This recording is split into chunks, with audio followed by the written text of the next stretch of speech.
So I accidentally got re-addicted to my phone and to social media in the last couple of weeks. And normally I'm really, really good with my phone. I'm normally really boundaried with it. But I fell off the wagon again. And it all started because I added social media back onto my phone for the Edinburgh Fringe. I had a lot of friends visiting. I was been on like cute dates and I wanted to make sure I could stay in touch with people, and often just saying, hey, here's my Instagram handle is much easier than giving everybody your phone number. So I put Instagram back on my phone and I thought, you know what, it'll be fine. It's just for a few days, right? It's just for a few days. Oh, how wrong I was. We're now sort of getting towards the end of August as I record this. And for almost a month, it'd been back on my phone and I fell completely back into it. I was constantly checking not just social media, but my phone in general, checking, have I got an email? Have I got a WhatsApp message? Have I got a ping on this? Have I got a ping on that? Should I check LinkedIn? Should I check the news? Constant. And I normally am not like that. I found that I was back doom scrolling and it was habitual. I just end up sat on the sofa, scroll, scroll, scroll, scroll, scroll. And I know how that works. I know it's the intermittent reward system that they've built into it to make it addictive, to make it hook you. And yet I still fell for it. We all still fall for it if we use them. And I'm one of those people where I genuinely try not to consume short form content. I don't watch reels unless someone sends me one for like a game I'm playing at the time or something like that. I won't actively hunt them out and look for them because I know they're really bad for our mental capacity, for our attention spans. And yet here I was sat on the sofa scrolling reels. And I don't even know how it happened because it wasn't that I wanted to. I didn't actively choose to do it. It was like a passive thing that just almost habitual. It just ended up happening. And then over the course of a couple of weeks, I found I'm picking up my phone repeatedly. It was permanently next to me. Like it's almost extended part of my body. I felt like I couldn't be without it. And if I was away from my phone for more than a couple minutes, I'd be worrying that, what if I've missed an important notification? What if something has happened? And yet I know that when I'm really good and I'm boundaried with my phone, doesn't happen. You can miss most things. You can probably switch off your phone for multiple days and you really wouldn't miss anything urgent as long as you've told people that's what you're doing. And yet I fell into my loop again.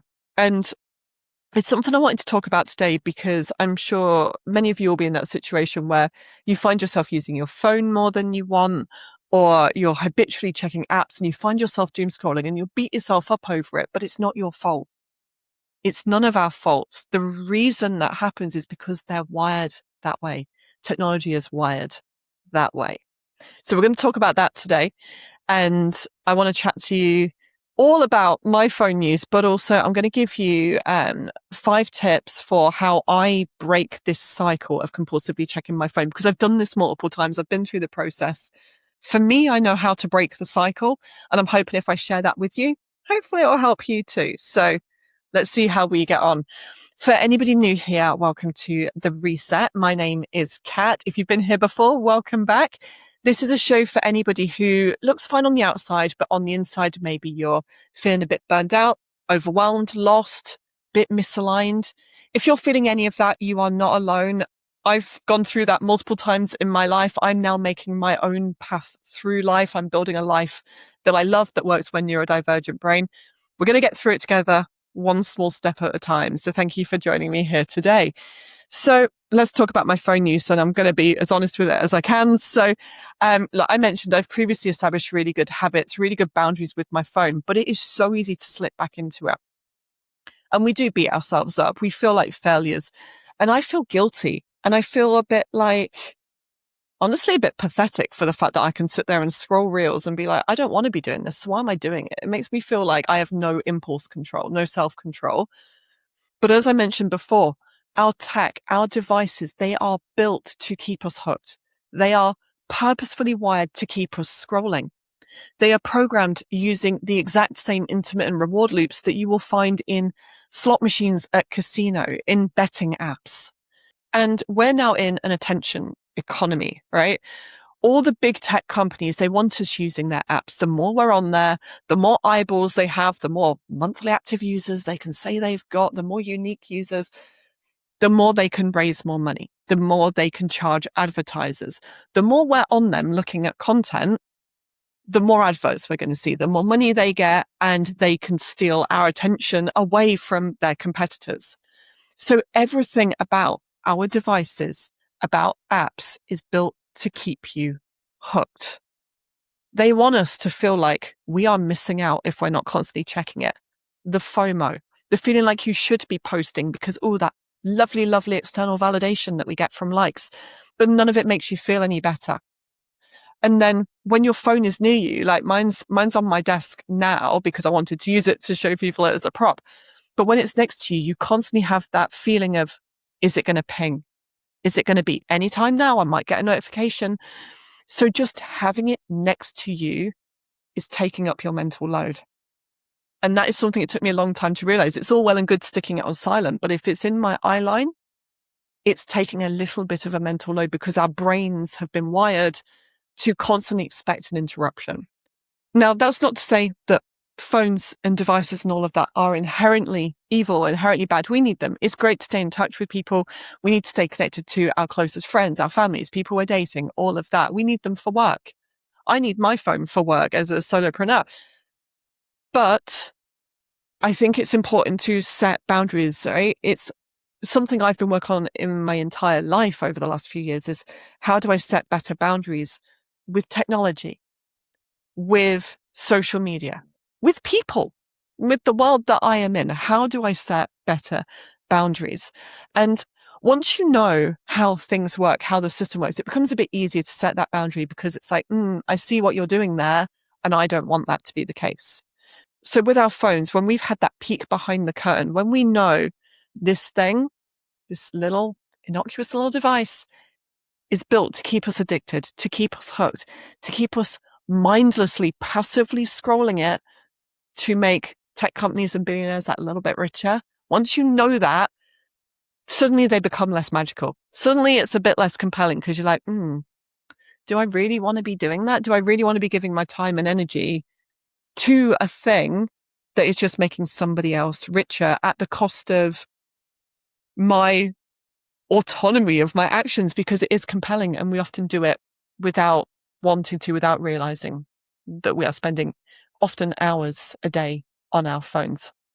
Now, when I'm out socializing, if I'm out seeing friends, if I go to the cinema, if I'm on a date, I don't even look at my phone. I don't need it there. I just don't look at it. It's usually on silent in my bag and I can easily go a whole day without looking at it. If I'm out for a walk in the woods, I certainly don't want to look at it because I'm enjoying being disconnected and sort of reconnecting with the world.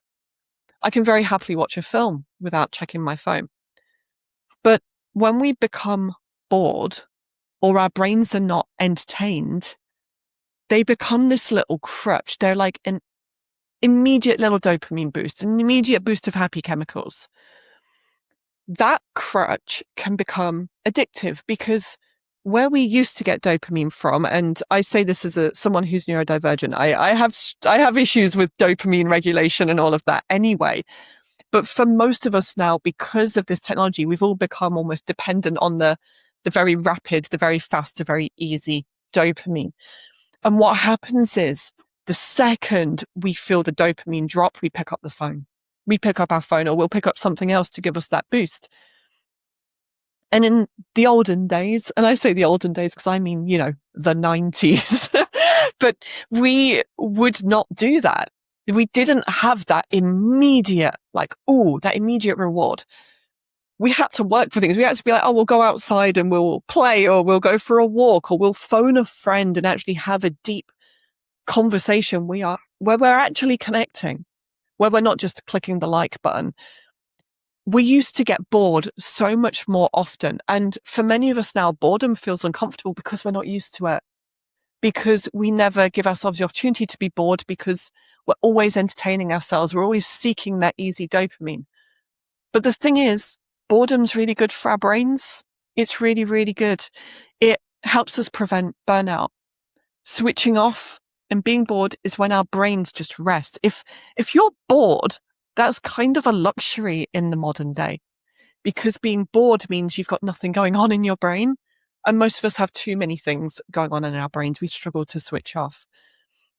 And when we're bored, when we give ourselves that chance to rest, that chance to reset, to switch off from the noise, that's when we have all our best creative ideas. It's when, they often say like shower thoughts as a phrase. Like, yeah, you do have good ideas in the shower because you're not thinking about anything else. You're washing your hair or whatever. Like, your best ideas come when you're not thinking. If I go for a walk without my phone, I get loads of ideas. I often take a little notepad with me. Like I have these tiny little notepads that I take, and I have that and a pencil with me in my handbag at all times because I get my best ideas when I'm walking out around and I'm doing something and switching off.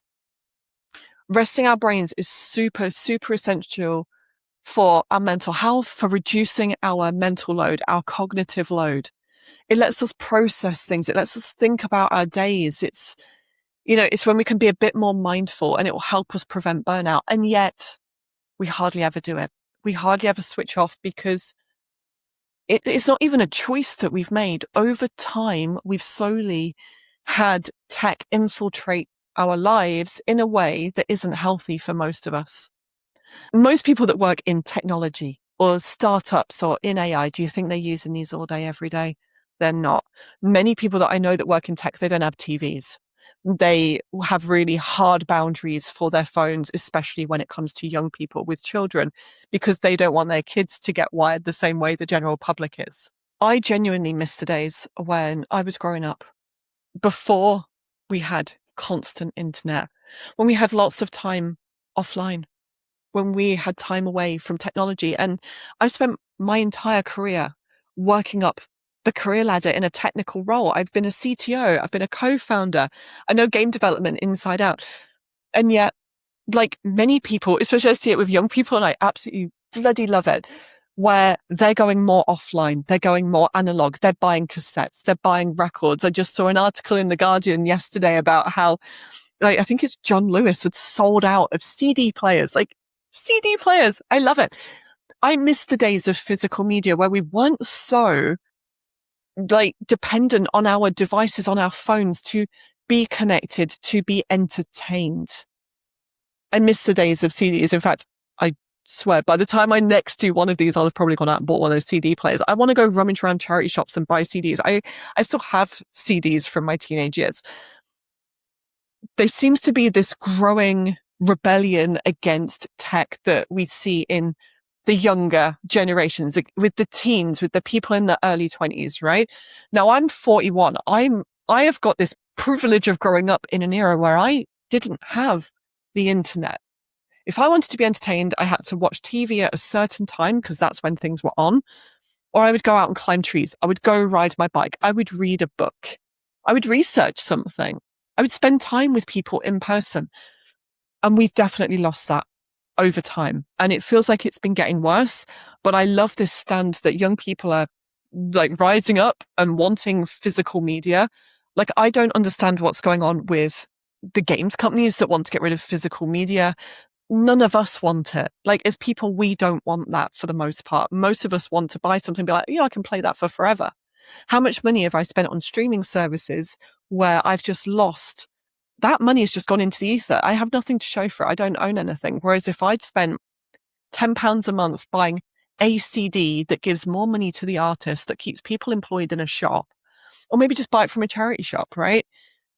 I'd have something to show for it, and I can keep that thing and I can use it for forever.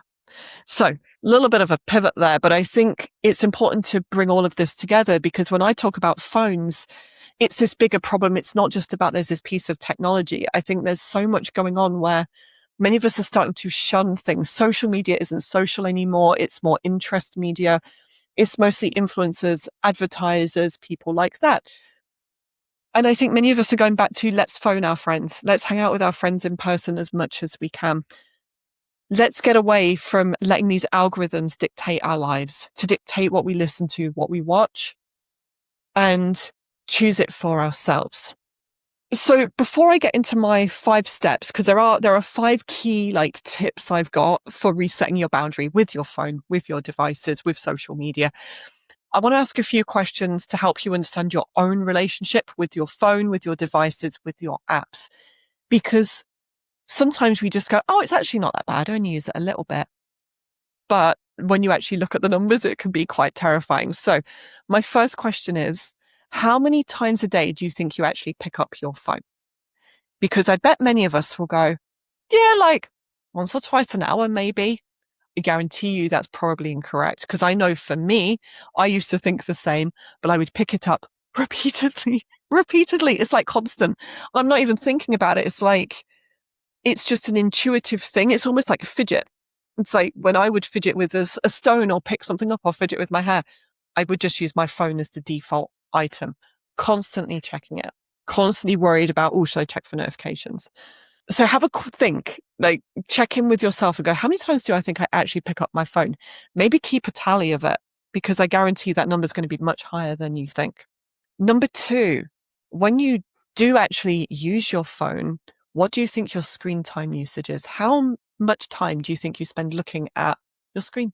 Have a guess. Have a guess at the amount of time, and then look at the number and look at it over the course of time. Usually our phones will have that. There's often like screen time apps, which will limit your app usage, although they're very easy to bypass, unfortunately. Have a look at that number and see how it makes you feel. Because I know if I have social media on my phone, my screen time usage can go up to multiple hours a day, 3-4 hours. And I'm like, how on earth have I spent that long with it? It doesn't feel like that long, because it's just fleeting and time just vanishes when you're doing something that gives you a lot of dopamine. So have a look at your numbers and just check in with yourself. See, how does that number make you feel? If your number doesn't make you feel bad, then that's fine. Like, everybody is an individual. How you use your device is entirely up to you. But just check in with yourself and go, do I really want to be spending that much time on something intangible where I can't show anything for at the end of the day? Question number 3. When you do pick up your phone, what do you usually do with it? Are you opening social media? Are you checking the news? Is it something else? And that thing you're doing, is it important? Is it urgent? Does it need doing right now, right this moment? Or is it just habitual? For the most part, every notification, every ping I get on here does not need an immediate response. The ones that do, I will respond to, but they're very, very infrequent, actually, anything that needs something urgent. The things that I usually will check is, oh, have I got an email? Or, oh, let's have a quick look at social media. Let's see what other people are up to. It's purely habitual. It's purely filling a void that could eventually become boredom. And it's just because boredom's uncomfortable. If it's habitual, you don't need to be doing it. And many of us don't want to admit that we're doing things out with our own control, out of habit. So just ask yourself that. And then number 4, I've talked about boredom a bit already, but when did you last feel properly bored? When did you last have no phone, no technology, no podcast, which is ironic, right? Because this is a show that I'm recording. But when did you last have time with just nothing, no external stimulation to fill that void? When did you let yourself become properly bored and just sit with it for a bit? And how did that feel? Did it feel uncomfortable? Probably, because quite often for me, when I go on this journey of trying to limit my phone and tech usage again, it feels really, really uncomfortable because you don't know what to do with yourself because you're so used to filling that void. So ask yourself when that last happened. When did you last feel properly bored? Was it recent, or was it really, really, really long ago? Because like me, you've ended up hooked to your phone and you just never get that time to reset. So I ask myself these questions whenever I notice I'm using my phone too much, and I asked them myself this week, and I never like the answers. I don't want the answers. Hard truths are the worst, but we need them, right? We need to know these hard answers. It's very important to know, especially the screen time one. And it always amazes me how many hours I waste on my phone. And yet I will claim I don't have time to do things. I don't have time to meal prep. I didn't have time to go to the gym. I didn't have time to go out for a walk. Absolute nonsense. They are just lies I'm telling myself because there is time. I'm just frittling it away without realizing. In order to break my phone habit and to set better boundaries with technology, I set myself a 1-week challenge to use it less. If you feel like you need to do the same, I hope these tips for how I've gone about it will help you. And I am now a couple days into this and it is already making a difference. So tip number 1, For the entire of the 7 days, I've removed all of the non-essential apps from my phone. I've basically made it a dumb phone. Now, I have my messaging apps on there, yes, but I've had a really hard think about what is essential and what isn't. And you need to be honest with yourself, because often it's easy to lie to ourselves and give ourselves the easy answer. Ask yourself what would go catastrophically wrong if you didn't see an alert immediately from certain apps, and they're the ones you can get rid of. Yes, you probably need your messaging apps for friends, for family, for loved ones to get in touch with you in the case of an emergency. But do you really need emails? Do you need Slack? Do you need LinkedIn? Do you need Instagram, TikTok? Chances are they do not fall into that category, even if you use them for work. I use LinkedIn multiple times a week. I purposefully avoid Slack these days. I use emails constantly to speak to clients, but nothing is urgent. I can batch those. I can deal with those at the end of the day, at the start of a day, in a half an hour batch. None of it is urgent. And so I got rid of all of those apps. Wherever you can, remove them from your phone and use them just on your laptop or computer. You can use TikTok in your browser. You can use Instagram in your browser. You don't need to have them constantly there on high alert, stealing your mental energy, stealing your mental load, stealing your attention. Turn around that relationship, set better boundaries and make it so that you're in control. And I promise you, the doom scroll is far less compelling when you're having to scroll on a laptop, when you're using a trackpad or a mouse. It just doesn't have the same grip. And so question yourself, which of these apps can you get rid of? Remove them. If, however, you do not have a computer, if you don't have a laptop and you need them, and that's the question, do you need them? Either set a screen time limit for them, but be strict with yourself. Don't let yourself break it. Or check it once a day and uninstall it. And the reason I say that is it adds a barrier to entry. If it's there on your phone and all you can do is habitually tap that icon for Instagram, TikTok, whatever, you're going to do it. So make the barrier to entry higher. Maybe turn off your phone, but remove the apps if you can, or uninstall them when you've finished using them. Okay, tip number 2. We do need our chat apps, but only my essential or emergency contacts stay on high alert. So this is family, people I'm dating, or people I'm meeting up with that day.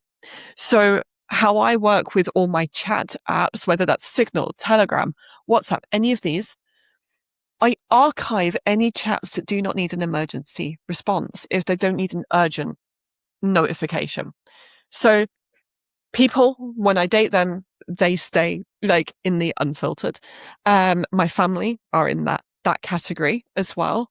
If I'm meeting up with someone for a coffee, they come out of archive and they go into the broader notification section. But if I'm not meeting someone that day, most people know they're not going to get a response from me immediately. They stay archived and I will batch check them. Now, it doesn't mean that those people are lower priority. What it means is I'm setting a boundary on I don't want to be notified. But by setting them into archive, it means that I can get the notifications for the really important ones if I really need them. Now, most people know they could phone me and do that, but most of us don't use the phone app or the text message app. We use all these other apps now. So I try and set that limit where only the essential emergency communication that needs to get through can ping me. The rest, I will check them later. And it's amazing how quickly you break that sort of habitual cycle of immediate response when you do that.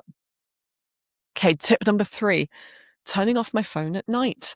At the moment, I'm in my studio, my home study, and I have a Fallout guy behind me. He's one of the bobbleheads, but he's got his hands up and my phone sits perfectly on that. So during the day, for this whole week, but I'm hoping I can stick with it beyond that, my phone sits on there. It's out of my reach. It's not next to me. And at night, I'm turning it off because I don't need to be contacted during the night. And chances are I'd sleep through it anyway. But the most important thing is when I inevitably wake up at 3 a.m., because as a woman who's certainly going through very early stage perimenopause, I wake up in the middle of the night very often. And when I do, my brain's like, oh, just check my phone. And then I know I'm going to wreck my sleep. So if I turn my phone off, it means I'm not going to be easily checking it. There's a bigger barrier to entry. And that's what most of these tips are about, to be honest. It's about increasing the barrier to entry so that you can't just impulsively do a thing that's not serving you. So I keep my phone off at night and the bedroom becomes a no tech zone. And I've already noticed that it's helping me sleep because the phone isn't next to me. It's not taking mental load. And I am not waking up in the middle of the night going, oh, I'll just have a quick check of my messages. Tip number 4, grayscale. So my phone at the moment is on color, and that's because I was looking at photos. Now, I don't use grayscale all the time, but it's a tip I learned years ago. Is on the accessibility settings in an iPhone, you can do this on Android as well. You can put a color filter on. So I have a filter set up where if I tap the side button on my phone, if I triple tap that, it makes my phone go grayscale, or like mostly grayscale. I still need a bit of color sometimes to see like a picture or something, someone sent me something. But when your phone is in grayscale or very, very low saturation, it's far less engaging. People use color theory all the time to grab our attention. Your app notifications are pretty much always red because, at least in Western culture, red signals, well, it can either signal love and lust, or it can signal warning and danger. So it grabs our attention psychologically from a very young age. We've been wired to see red as a thing that will grab our attention. I used to have my business branding being red, and then I like black and red. And I stopped doing that because I was like, well, red signifies danger and stress and, oh, you need to look at this. It's urgent. And in my life and in my world, and then with all of you, I don't want there to be, I want it to be a chill vibe. I want it to be really, really chill. So I stopped using red as my accent color for that reason. But that's why your phone does it. And so when you set your phone into grayscale, you're not getting like psychologically wired into tapping a thing, to clearing a notification, to having this thing weighing on you because there's a red circle next to it. So setting your phone into grayscale is a huge help. And yeah, again, in the accessibility settings, you can, at least on an iPhone, you can set it so when you triple tap the side button, it will do an action. So for mine, I've set the triple click to turn on the accessibility settings for grayscale. And then if I want to have color, like if I'm out taking photos, because I love photography, I love taking photos, I will just triple tap it again. I can watch the thing very briefly or take a photo and then put it back. And tip number 5, I already mentioned that I try to keep my phone out of my bedroom at night, and I'm being really strict with that boundary this week. And that during the day, I'm trying to keep my phone in my office on my little Fallout phone holder. But in general, I'm trying to stop taking my phone with me everywhere we go. We have been conditioned to thinking we need our phones to be with us everywhere. And how many of us now use Apple Pay or Android Pay?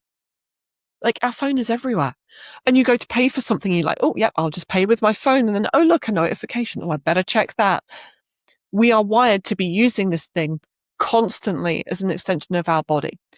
So I'm now taking my purse with me everywhere, and I'm trying to get back in the habit of using my physical bank cards. Yes, that makes me look horrendously old-fashioned, but at the same time, it's helping break that connection with my phone. My phone isn't my essential device. I've got other things that can do things that don't steal my attention. My bank card's not stealing my attention. My bank card isn't constantly vibrating and nudging me. I don't have notifications from that. So try and break that connection with your phone where you can. Stop relying on it as your default thing. Use bank cards where you can. It will help create some distance. It will disconnect you from the habit of using it for everything. Yes, I put my phone on my holder, out, away from easy reach. So if I'm in the kitchen, if I'm in my bedroom, if I'm on the sofa, my phone isn't next to me. If it's too easy to pick up, we're going to do that. Another thing I would suggest doing is trying to get out for a walk, or just go to the shop. Again, take your bank cards and do that without your phone.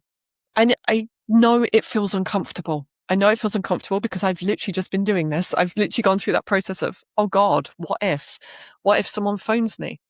It doesn't matter. Phone them back in 10 minutes. You can go 10 minutes without your phone. It doesn't feel like you often can because we've been wired into thinking it's an essential part of our life, of our world, but it really isn't. Use your bank cards at the shop. Try and stop relying on Apple Pay. Apple Wallet, your Android Pay, and just go for a walk. If you can do it once a day, go for a walk around the woods, go for a walk around the park, go to your local corner shop, go buy a coffee, do it without your phone. And it will feel really uncomfortable at first. It really will. But over time, you'll realize, oh, actually, I don't need that. But what that will do is it will force you to sit with yourself, to be introspective, to have a conversation with a barista, to say hello to the person at the shop. It will stop you being heads down like this when you walk around, to being more open, to being more aware of your surroundings, to being more open to connection, to talking to people. And now, having done this before, I know that after 7 days doing all of this, I'm going to be in a much better place with my phone. My boundaries will be better. My headspace will be better. And hopefully, if you're watching this or listening to it, if it's in the audio version, I'm hoping that it will help you too, because you wouldn't be here if you weren't thinking, maybe I need to reassess my relationship with my phone. Now, I started this a couple of days ago and I'm already noticing the difference. My sleep has been better. I'm finding that I'm winding down much more easy at the end of the night. I'm feeling much more relaxed because I'm not still on. And my friends, I've told all my close friends that I'm like, yeah, I'm not on my phone 24/7. I'm setting better boundaries. And what's lovely is they're all like, oh, I totally understand. I should do the same too. Or, maybe they're on their phone more, but they're not expecting me to respond. And so just tell people, just communicate where you're at. And I promise you it does get easier. And I haven't missed anything essential. I've not missed anything essential from Instagram. And I've had that off my phone now for almost a week. My phone at night, I've not missed anything essential. Sometimes I'll leave it for a couple of hours, come and check out of that instinct. And I'll come into this room and I'll check my phone. No notifications. I've not missed anything in a couple of hours. So I hope those tips help. Definitely ask yourself those questions around your screen time usage, which apps you're using the most. Try and remove the ones that aren't essential. And please do let me know how you get on. How is your relationship with your phone? Do you want to get better with it? With technology in general, right? How do you feel about this? Because I feel like there are so many of us having these conversations behind closed doors, but a lot of these conversations are not being had publicly. And it feels like the tide's changing. It feels like there's something happening where so many of us actually want to be offline more. We almost want to de-tech as much as possible or use it as a tool where we need it, but not be on it all the time. So yeah, let me know in the comments. I would love to know what your relationship is with your phone, with your devices. And if any of these tips help you, please do let me know. All right, that's everything for today. If you are new here, if you found this helpful, please do give me a wee thumbs up or a subscribe. I try to help at least one person with each of these videos. So if that's you, please do let me know. If there's a topic you'd love me to cover, whether it's around burnout, neurodivergence, sustainable success, building a life you love, please do head over to gothboss.co.uk/podcast and send me a message if you don't want to comment publicly. I would genuinely love to hear from you. And as always, a quick reminder, I am not a licensed therapist, doctor, accountant, lawyer, any of that. I'm simply a neurodivergent people pleaser, recovering, who has worked super hard, survived many burnouts, got to the top of career ladder and realized, you know what? I don't actually want to be up here anymore. I'm trying to build a life that works for me, for my brain, where I can have success, but where I can do it sustainably. If any of that resonates with you, please do join me on this journey. Thank you for spending time with me today. I will see you next time. Bye-bye.